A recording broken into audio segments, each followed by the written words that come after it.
All right, I'm Mike Conrad. Yeah, I've given talks in several in the past about the dashboard software I wrote for my DeLorean.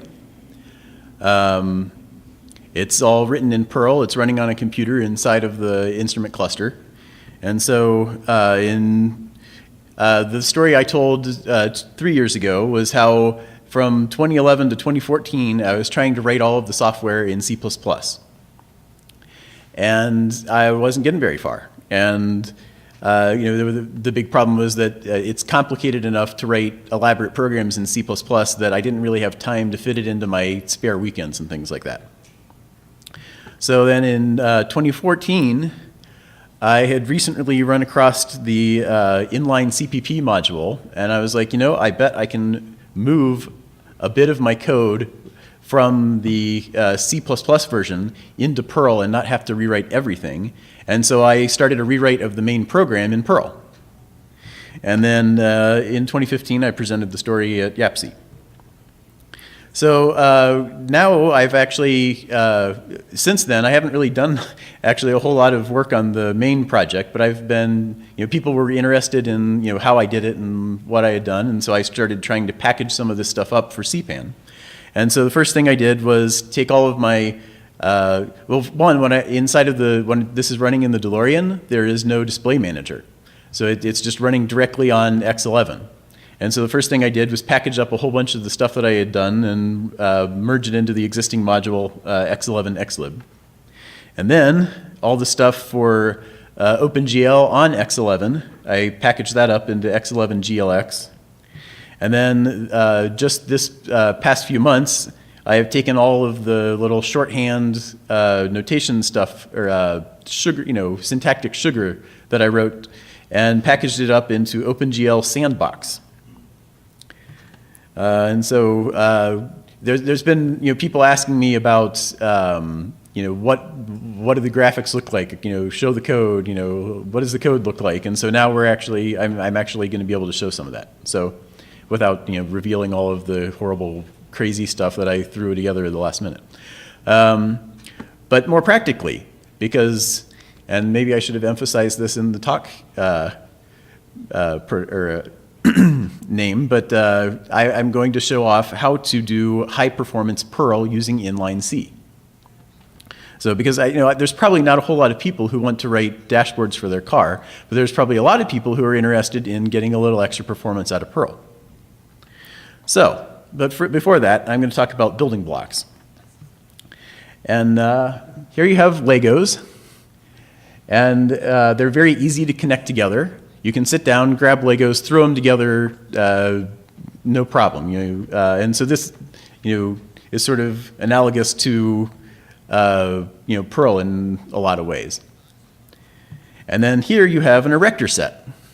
And it's made out of metal, and it has little holes in the metal panels, and then you get the tiny little screws, and you sit there for hours on end putting tiny little nuts on tiny little screws and trying to work your fingers in between metal girders, and you don't get anywhere very fast, but when you're done, you have a really solid thing. It has a lot of strength for the amount of weight of the device. And this matters sometimes.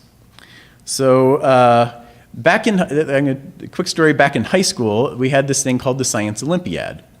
And it was like a county-wide organization in Ohio. I don't know how wide that is, but in other states. But so we would get together and have like this multi-event competition. And one of the events was to build a physics vehicle that would perform some interesting task using nothing but physical energy. And so this one particular year, the project was to build a device that would travel forward like, 5 meters and then shoot ping pong balls at a target. And it had to be completely powered with mechanical energy. So no electronics, no chemical, batteries, anything like that. And I was like, hey, I'll build this thing out of Legos because, Legos are fast and, I want to, spend more time on the part where I keep changing the design to aim the ping pong balls because that was worth a lot of points. So I couldn't find a picture of the original, but I am a terrible hoarder and I still have it in a box. So here's the modified version 2 of the Science Olympiad vehicle. You'll notice that, well, this one has an electric motor to aim it up and down, but the original was like hand adjusted. And it had some extra stuff on the top for firing the ping pong balls.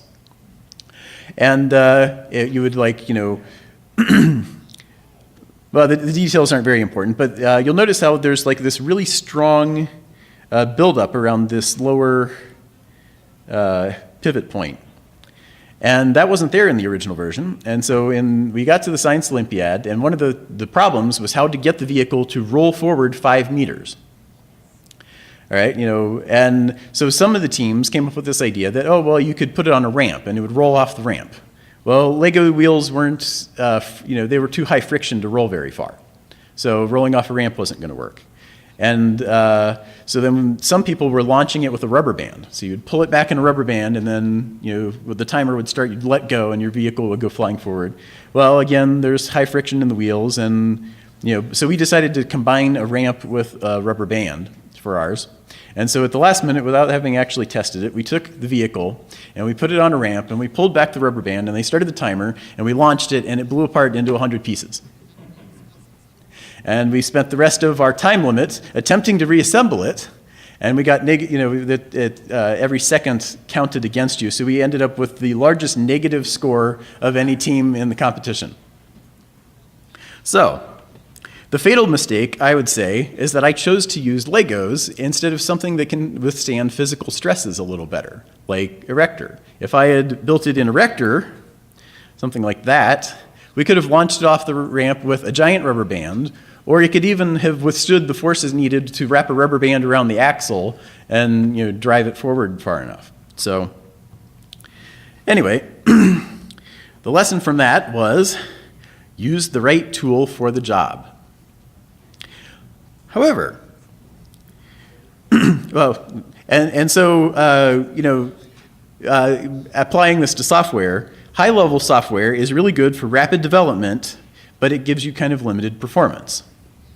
Low-level software is really good for extreme efficiency, but if your problem is too complex, you might not finish.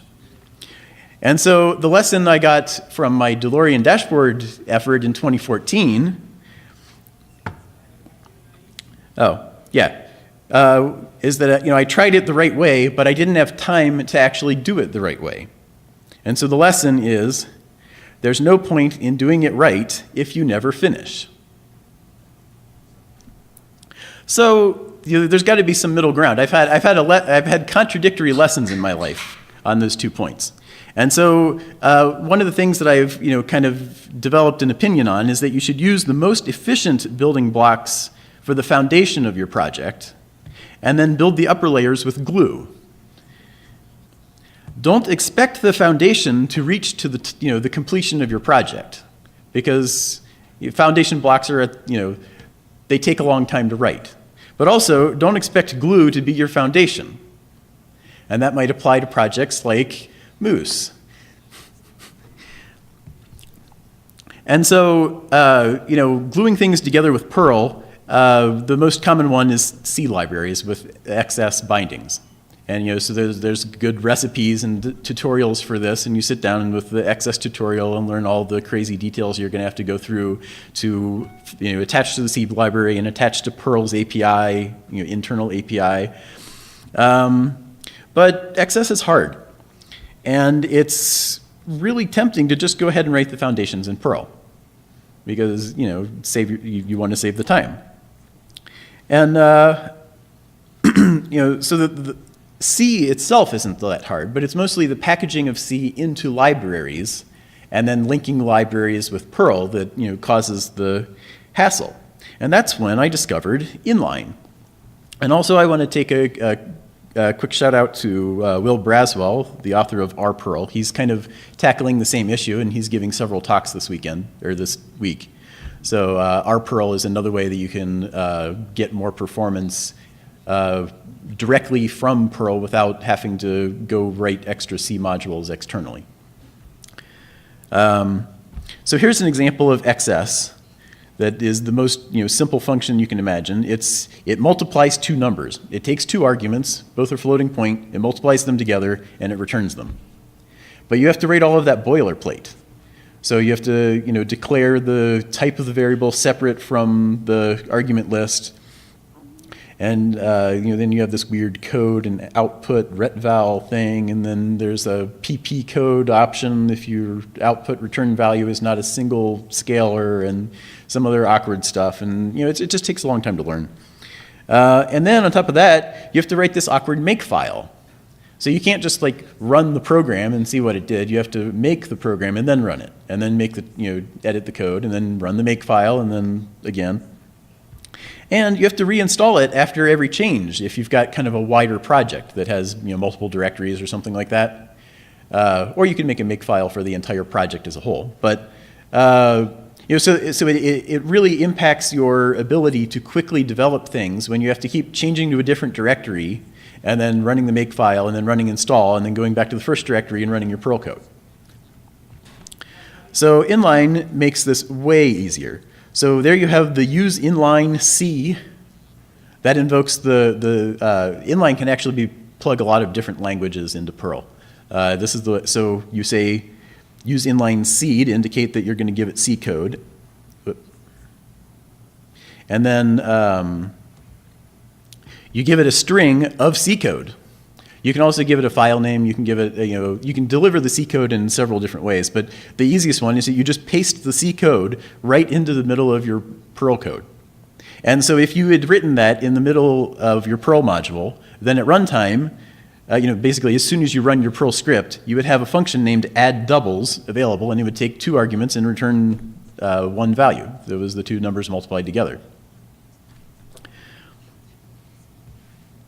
And no makefile. Every time you run your Perl script, it automatically compiles. If it checks to see if it's already cached that compilation, so the startup overhead is actually really low if it's already compiled. So this is a great way to prototype stuff. So that's kind of what I want to talk about a lot is Perl and C++ for this talk. But first, I need to go address the naysayers about OpenGL. So OpenGL has a classic API from, born sometime in the 80s, I think, probably, by SGI. And then they have, it made 3D graphics very easy. You would just kind of plot out your geometry vertex at a time and describing the, polygons and things like that. And then, people decided that they wanted to run their own, custom math on the graphics hardware, and so they had to come up with some much more elaborate APIs to handle that stuff. So there's a modern if you say OpenGL today, people would just probably assume that you're talking about the modern one. I am not talking about the modern one. So the stuff that I've been doing, it plots out geometry with function calls, which is kind of slow in Perl because function calling is kind of slow in Perl. You maneuver through 3D space by changing your coordinate system. So you actually, instead of trying to plot out, calculate what each of the vertices is on your polygon, you can just move the whole coordinate system and then plot out some local vertices, and then move the coordinate system and plot out some local vertices. You can scale the coordinate system to stretch your model or shrink it. And the math that gets used to calculate the colors for individual pixels is all provided by OpenGL. And you just kind of enable and disable some options, like turn on lighting, turn off lighting, enable blending with the background, stuff like that. And so the modern GL, instead of plotting the points, you have to pack all of your vertexes, pack all of your geometry into buffers. And then you, instead of moving around your coordinate space, you have to pack your coordinate spaces into buffers as well. And then you get to describe your own pixel math with shaders. So that's the shader thing everybody's always talking about. You're basically just writing custom math that will get shipped to the graphics card and executed in parallel for each pixel that applies. So if you have graphic needs and you want to do lots of polygons or fancy lighting or shadows or moving meshes, then you need to use the right tool for the job. You absolutely need the modern API. And so there's an example taken off of shadertoy.com, which has a million very awesome examples. You can waste a lot of time browsing through there. showing off some of the shader capabilities. And there's another one. So the disadvantages is that you have to plan your geometry ahead of time. You have to plan the storage for your geometry ahead of time, and ship those buffers over to the graphics card ahead of time, or update the buffers and then ship modified portions of them over to the graphics card. You have to learn the shader process. You have to learn the shader language, and all of that takes a lot of time. So there's no point doing it right if you never finish. So Classic works perfectly fine for things like the GLX Gears demo program that comes with, most OpenGL implementations. This is a demo I wrote back in college for actually a class assignment, and then I later converted it to Bash in a funny story that's I'm not going to tell here. But and then here's a little flight simulator. This was also when I was attempting to attempting to create an entire video game in Bash is kind of a joke. And the DeLorean dashboard. This is all done with the Classic API because that's all I needed, and all of that other stuff would have just, impeded my progress. And everything that you saw on the original PlayStation can pretty much be done with OpenGL 1. So, the entire game of Final Fantasy, it doesn't look that great by modern standards, but everybody liked it back then. So if you've got a game idea that you've been, cooking in the back of your head and never got around to doing it, the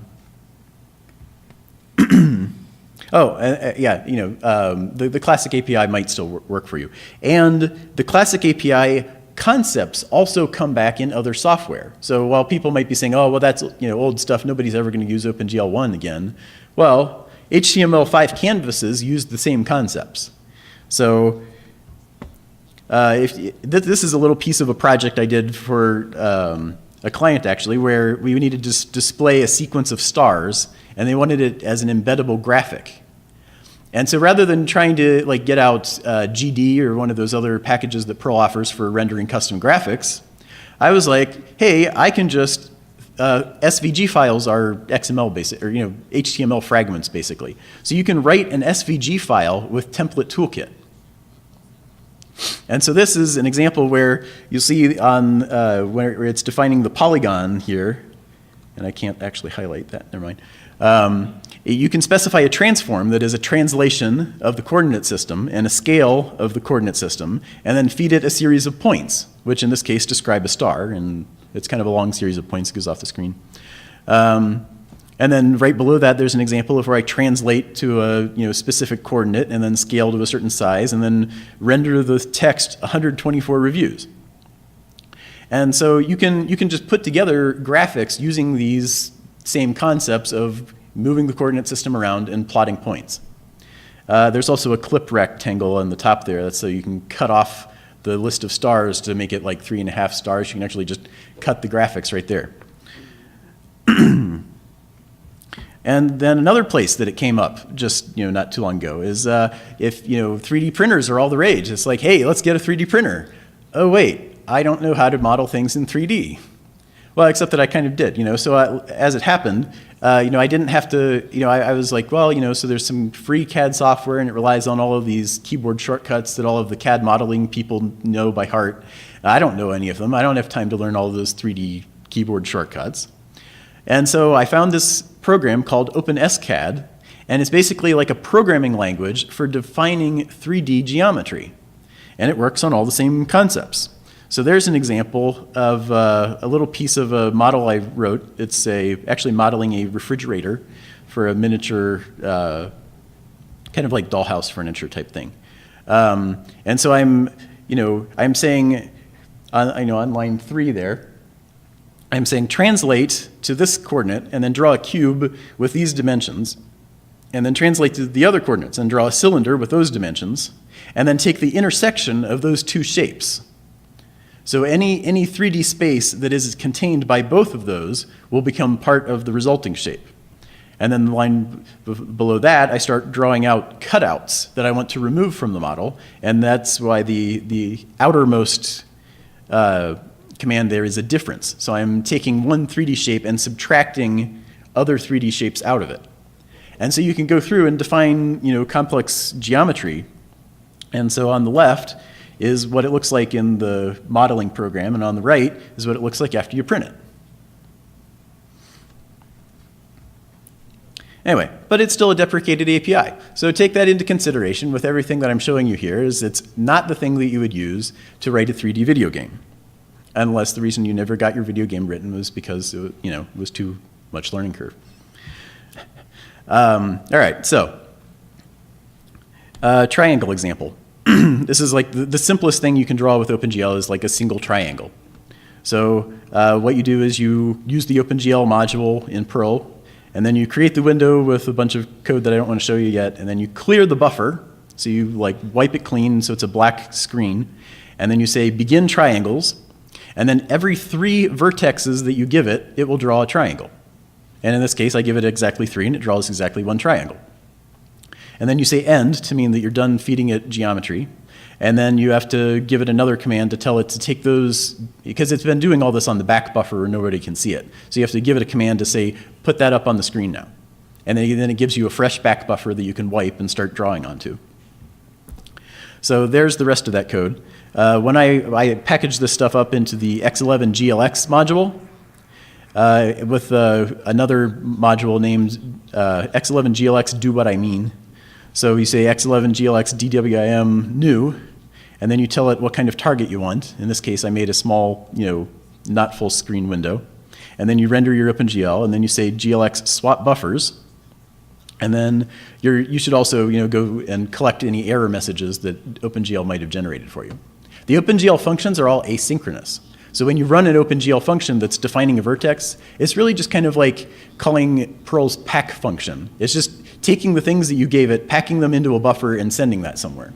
So you don't actually find out whether it did anything useful or failed or ran into problems until later on. Basically not until you swap buffers, and then OpenGL will send you back a message saying, hey, some stuff didn't work earlier. So you should check errors on each frame to find out if you've got bugs in your program. So now to do an animation, all you do is you basically run that in a really tight loop. So in this case, I expanded out the coordinates for the triangle to be the cosine and sine of an angle. So I'm just kind of picking a 3 points on a circle. And then I run the angle from 1 to 360 degrees. And draw the triangle, swap buffers, draw the triangle, swap buffers, draw the triangle, swap buffers. And it looks like this.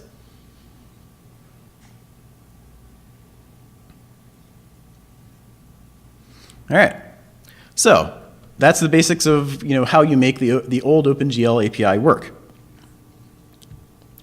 Now let's try to this is kind of cumbersome and awkward and difficult. One of the things you can do is instead of calculating new coordinates each time, you can pick out like the 3 coordinates of your triangle and then rotate the coordinate space. So you rotate the coordinate space, plot the same triangle, rotate the coordinate space, plot the same triangle, and that saves you a little bit of math and could theoretically push that math down into the graphics card where it's run by specialized hardware. So here's an example where I clear the buffer and then I load identity. It means basically reset the coordinate system. And then I rotate the coordinate system by the angle given around the vector given by 001, which is the z-axis, which is the axis that points toward you. So basically it means rotate it in the xy plane which your screen is looking at. And then you draw the triangle, and now that the coordinates are a constant, you don't have to calculate those with sine and cosine each time. They're just constants. And then end. And if your model was big and complicated, this saves a whole bunch of Perl calculations.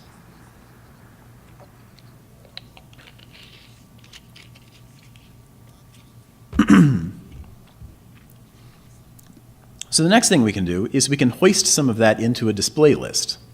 OpenGL has this concept, because it would be really, really slow if you had to feed every vertex over the AGP, or over the system buses over to the graphics card for every single frame. So even the old OpenGL API was smart enough to know that that would be a bad idea. So they came up with a thing called display lists. And the idea is that you begin recording a display list, mark out your geometry, and then end the display list. And from then on, you have like a single integer, and you can say replay this integer, and it'll do all of those coordinates for you over again. So I've taken the example here and split it out to where we generate the geometry first, and then the main loop is just saying clear, reset the matrix, rotate the matrix, and then replay the list. So this still isn't very friendly. I mean, it's better, but we've got Perl here. We can do better. So let's Perlify it. So one of the first things I did is the display list is an allocated resource. And recording the display list, it has a begin and an end action. So you can wrap that up in a specialized function. And yeah, I just said that one. And then GL begin and GL end, where we're telling it that we're starting triangles and we're done, always need to be a matched pair. If you had like an exception in the middle of that, it would be bad if they became, your graphics would be all messed up. So then, and there's also a lot of awkward names and constants. OpenGL was a C API, and so they had to have everything, stand alone outside of a namespace and not conflict. So everything starts with the letters GL. And then they had to tell what kind of parameters you're feeding it, whether you're using floats or doubles, and so they ended up with those ugly suffixes on everything. So here's the part where we're recording the list. So let's Perlify that by making a function named compile list that takes a code ref and returns an object. And so the object will allocate that OpenGL ID, and then when you call the call method on the object, it'll execute it. All right, and then let's do the begin and end. So I made a function named triangles, and it also takes a code ref, and it calls GL begin triangles, and then runs the code ref, and then calls GL end. And then we can clean up those vertex commands by making a function named vertex that takes however many arguments you give it and substitutes 0 for the remainders. All right, and then, so here's what the compile list function might look like. You say, list equals display list new, and then this is a little confusing. GL new list means begin recording. It doesn't actually mean allocate, but anyway. So you say new list with the ID that you got from allocating an ID, and then you tell it you want to compile, and then you eval the code ref, and then you end list, and then you die with the, propagate the exception if anything happened in the middle of the curly braces, and return the list when you're done. And so here's what. We're losing the slides. Oh, never mind. That's still not very bright, I guess. Oh well. So anyway, the triangles function would be a GL begin and then evaluate and then GL end and then propagate the exception. And then the vertex command would look like if you have 4 arguments called GL vertex 4D, if you have 3 arguments called GL vertex 3D, if you have 2 arguments called GL vertex 2D, and else croak. So now you go back to the second half where you're animating it, and you have the angle from 1 to 360, and you're clearing the buffer, loading the identity matrix, resetting the coordinate system, rotating it, and then calling the list. Well, we can clean this up. So one, instead of resetting the matrix on every iteration, you can save off a temporary copy and then restore it later. So the first thing I did was clearing the buffer and swapping buffers. I wrapped those into little convenience functions in my GLX module. It also checks for errors and reports them in a human-readable way rather than integers. So now, the part where you're loading the identity and rotating, you can replace that with the function I wrote called local matrix. So it basically saves off the state of the coordinate system, then rotates it, then renders your geometry, and then resets it to what it was before. So here's what, and there was one other change there. I said rotate Z by the angle instead of rotate angle around a specific vector, because I thought this was more convenient. So here's what the rotate function would look like. If you give it 4 arguments, it calls GL rotate the normal way. If the first argument is x, then we rotate by the second argument around the x-axis. And if it's y, then we rotate the second argument around the y-axis, and else the z-axis, and else we croak that the arguments didn't make any sense. And then the local matrix function calls GL push matrix. It evaluates the code ref, GL pop matrix, and propagate the error. So now what you have, this is basically the API that I wanted for working on the dashboard software. You know, everything is kind of simple and Perlified, and it takes care of errors and, you know, makes sure that begins and ends match and the pushes and pops match and things like that. And so I rewrote a whole bunch of the dashboard software using a bunch of these convenient, you know, sugar methods.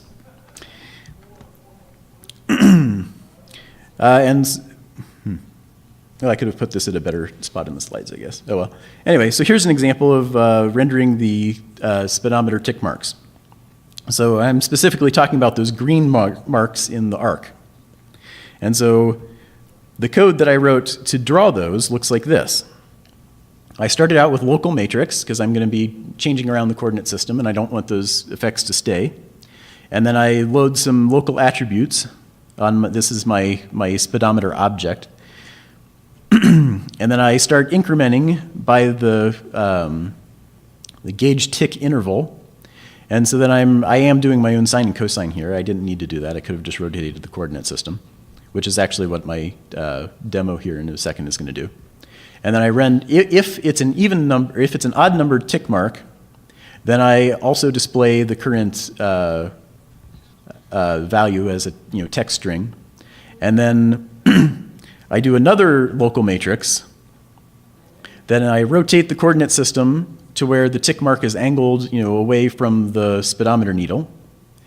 And then I render a small polygon, because that's actually the one way that you can get feathered edges really easily, is you just use a polygon that has feathered edges and then you render it as a square on the screen.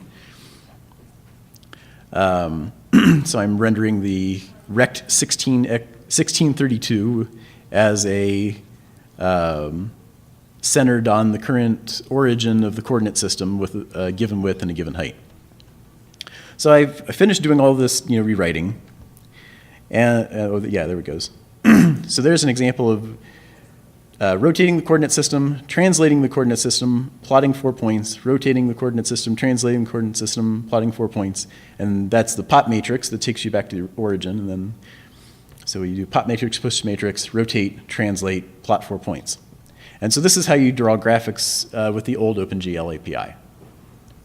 Or one of the several ways that you can do it. This is the easy way. The way that you can quickly sit down and just slap stuff together like this that I wrote in 1 hour.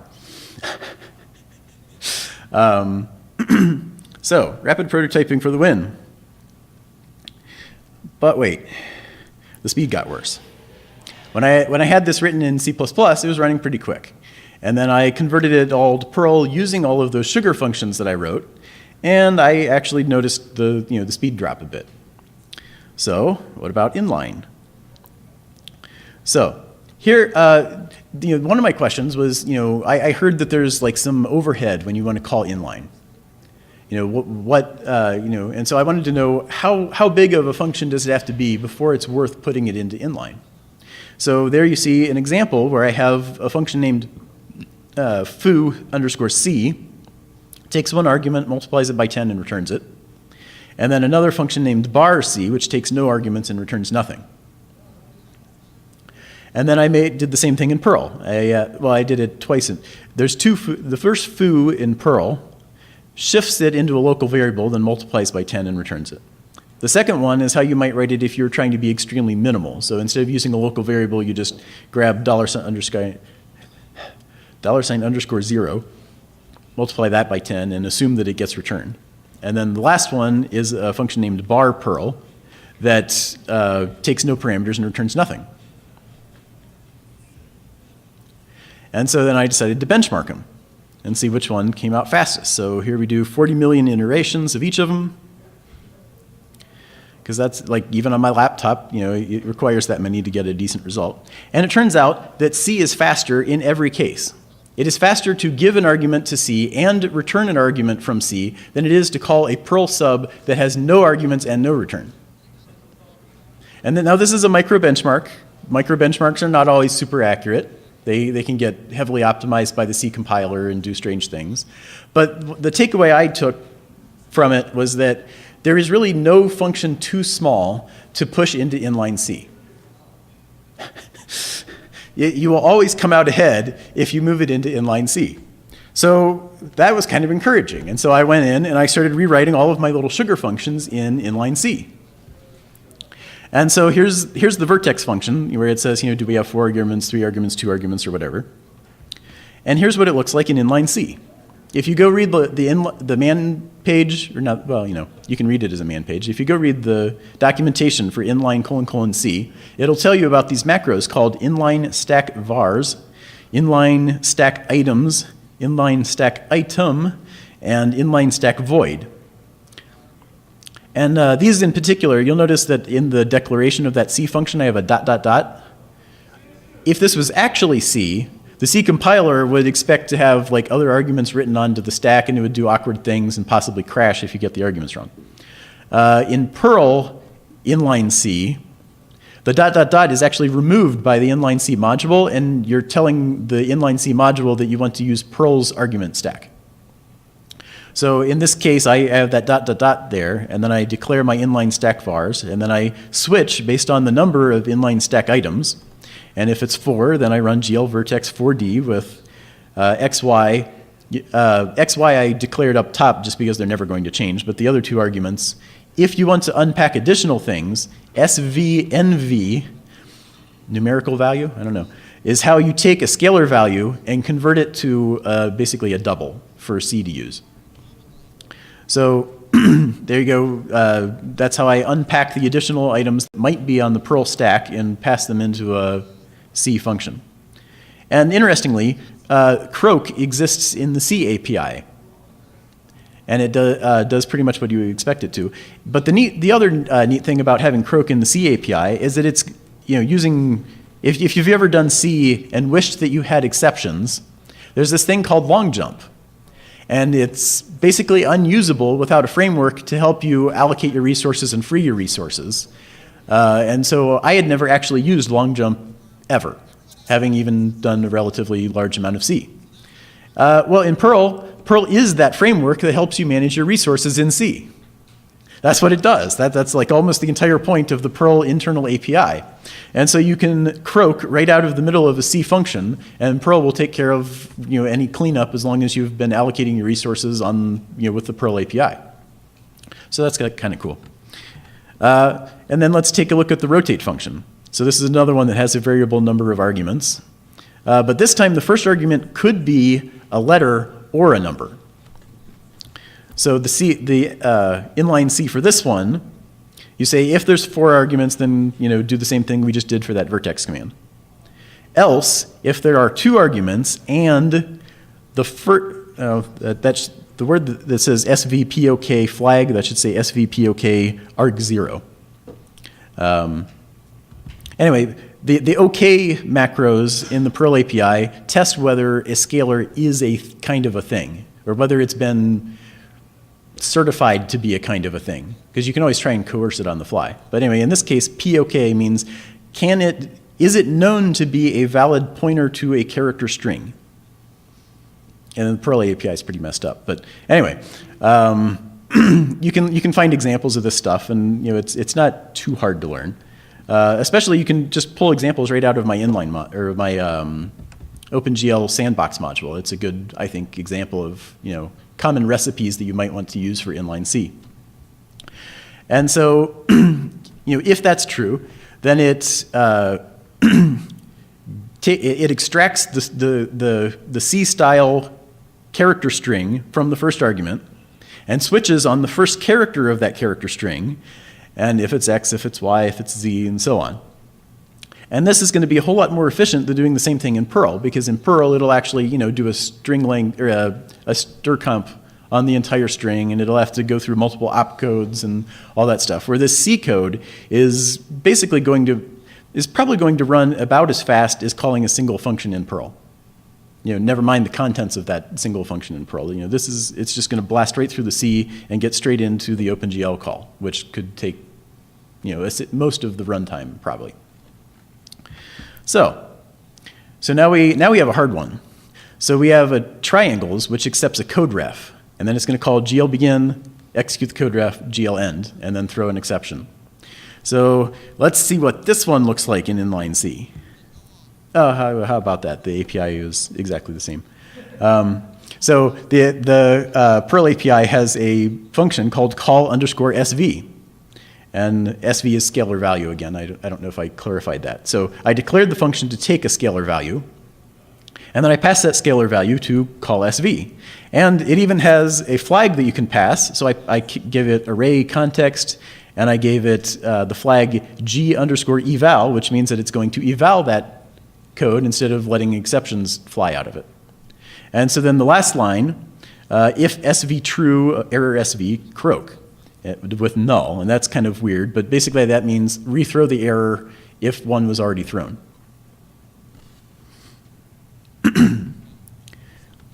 I thought this would be funny if the Perl API had called it $@ instead of error sv.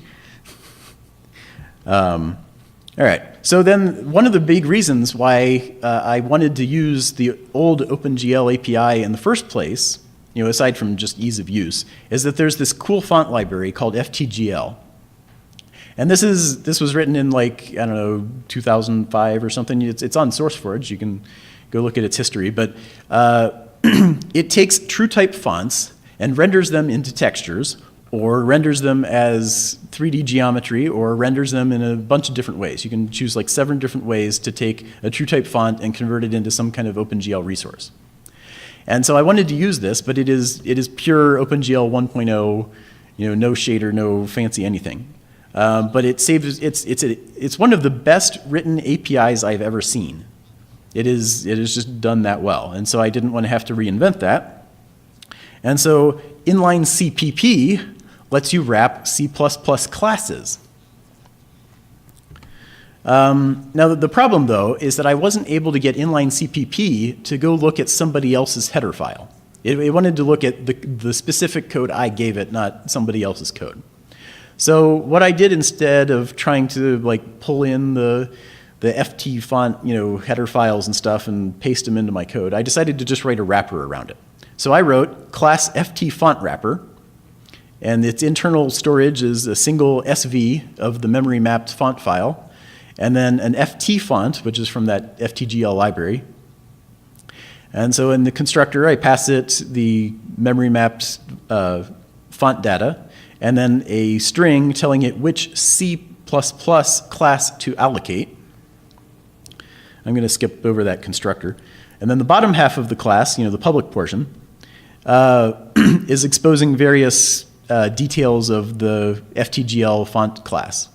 So I gave them slightly more Perl-ish names. So ascender is the amount above the font. The fonts have a baseline, and then there's an ascender above the baseline, which tells you the top of the font, and a descender below the baseline, which tells you the glyph, how far glyphs hang down, and then a recommended line height for, how to correctly space them to where it looks correct with the font.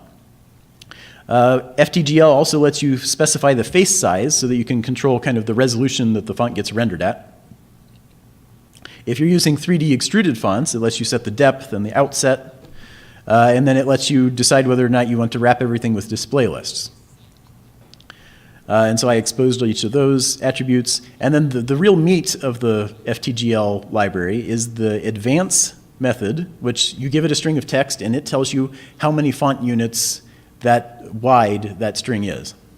And so then you can use that math to wrap text or do intelligent things like centering or stuff. And then there's a render method where you give it a string of text, and it renders it at the current origin counting sideways. Well, that's nice, but I also wanted to make it a little more Perlish, so you'll notice that I stuck a ... on the end of the render there and added some of my own features.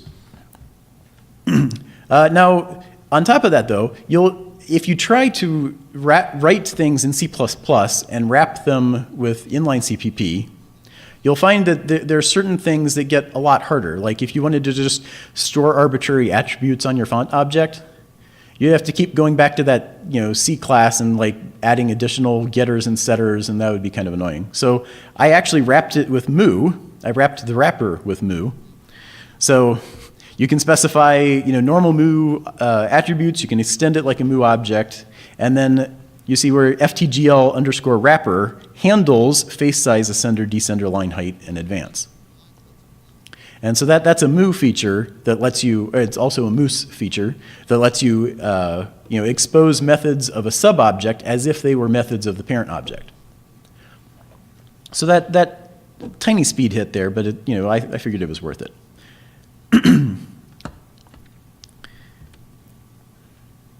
And so this is the end API that I wanted. I wanted to say font, render, hello world at coordinates x and y of 2, and x-align it, centered on the x coordinate, and y-align it with the y coordinate at the top of the text instead of the bottom, and monospace it to where every character is the same width, even if the original font wasn't set up that way. Scale it to 172 height, and actually, stretch the thing to where it's exactly 4.7 OpenGL units wide. And so I wrote a render method that does all of those, all of the math required for those. And I was like, that's a lot of math. So let's push that into, C++ as well. And so here you have an example that I'll kind of gloss over.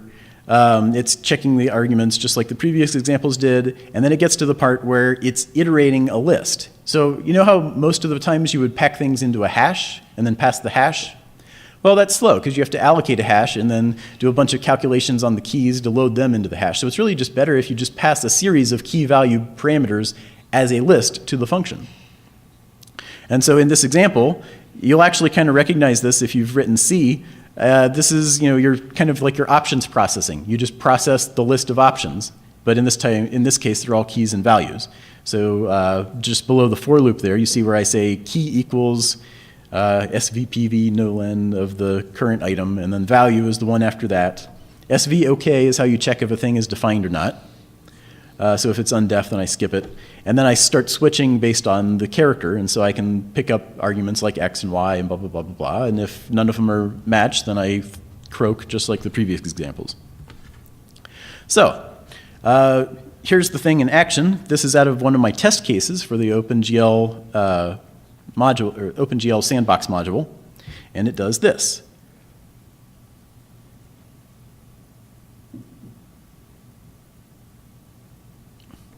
So, side effects of inline.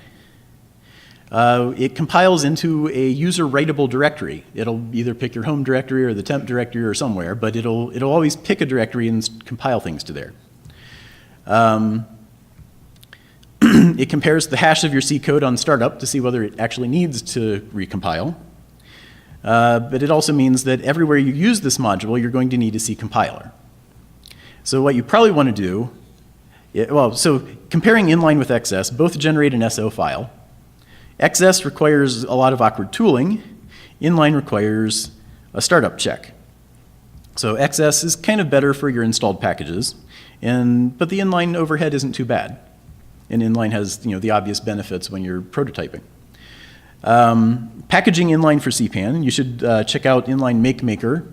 It tells you the details there. But if you're using DistZilla, that got more awkward. There's no plugin yet. But I came up with a workaround, and it's in the OpenGL sandbox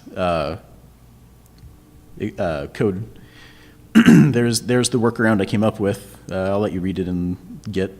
There's the dist.ini with the details that are needed to make that thing work. Part of it is that you don't want to have a version on your module when you're prototyping, but you do want to have a version when you ship it to CPAN. And by having that version there, the inline MakeMaker will figure out that it wants to compile the SO into the system directory rather than into your local directory. There's more to it than that, but anyway. So there's the inline statement that I'm actually using in one of my modules. It's kind of complicated, but I take __capital file, is the name of your Perl, the current file being processed by the Perl interpreter.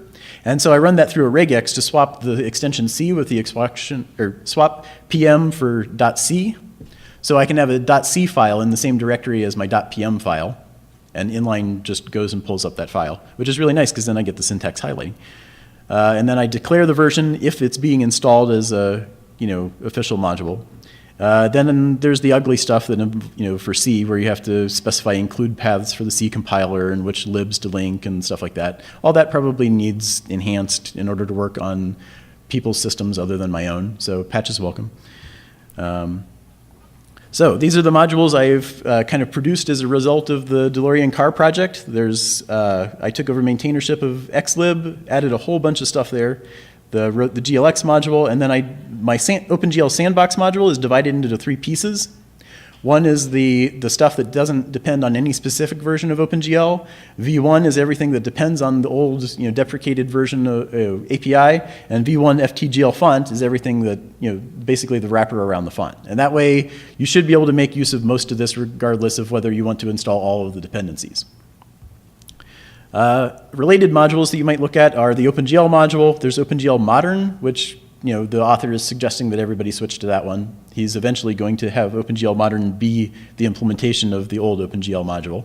But my stuff works with both of them in the meantime. Then there's the inline module, which is separate from inline : C and inline : CPP. So reading the documentation for each of those 3 modules is relevant. And there we go. Any questions?